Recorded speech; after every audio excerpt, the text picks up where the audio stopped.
Hello. So there is a question from biology. What are the benefits of cattle farming?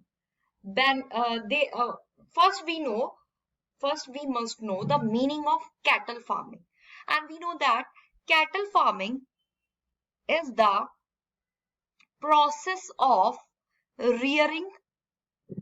Cattle farming is the process of rearing and managing a group of animals.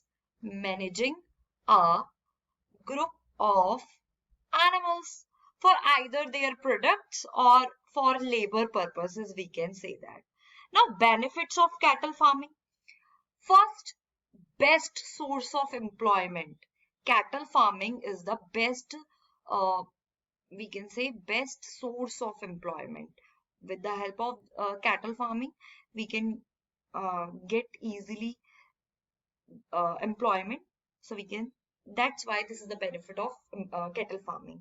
Now, animals can produce milk, and that milk can be raised and managed with a good income to support a family.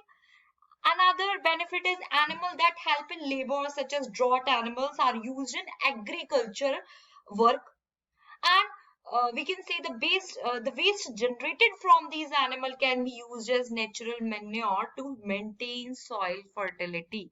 So there are so many benefits of cattle farming, and uh, it is the process of rearing and managing a group of animals. And in this video, I hope you understand. Thank you.